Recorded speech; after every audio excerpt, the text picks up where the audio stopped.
Theory of everything, playing a young Stephen Hawking before he'd evolved wheels. But we start with ISIS. Tonight at 10, outrage in Jordan as one of its pilots is burnt to death by IS extremists.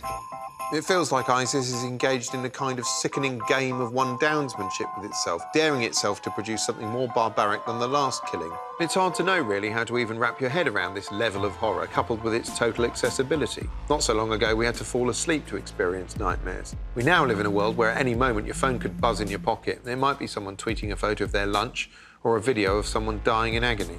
Then there's the question of whether to look or not to look. Spoiler, the sane answer is not to look, which isn't made easy for you. The numb and frightened faces of the victims appear on the front page of newspapers and in search results. It becomes unavoidable. Not that everyone tries to avoid it. In the Daily Mail, Piers Morgan claimed he was glad he watched the video depicting a caged man being burned to death because it helped him understand how evil ISIS can be. Which betrays an astounding lack of imagination. Fox News, meanwhile, broadcast an exhaustive spoken-word, moment-by-moment description of the video from host Shepard Smith, who'd watched it so you wouldn't have to, which you didn't have to anyway. We're not going to show you the video, obviously. It's 23 minutes plus that video. And you got to cut to commercials in 10 minutes. I'm going to tell you about it. All of it, every bit of it. Fox also garnered much criticism for embedding the entire video uncensored on their website.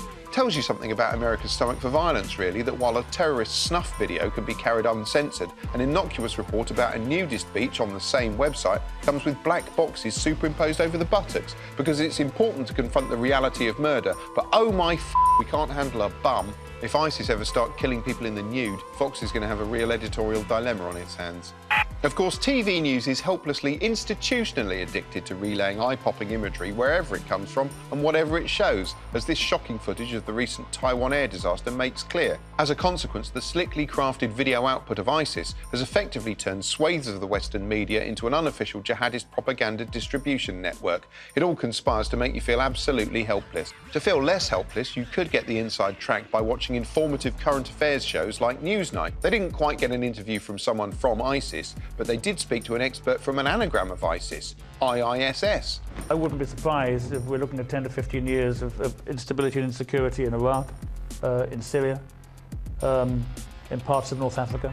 The guy from the IISS says ISIS, any other crisis, whereas I says, let's see what CSIS says vis-a-vis ISIS so we can assess this. The U.S. can probably bring in the air power if the president decides to take that risk. See, CSIS says we've got to seize this if we're going to cease this. That's his thesis, that we're all in the feces.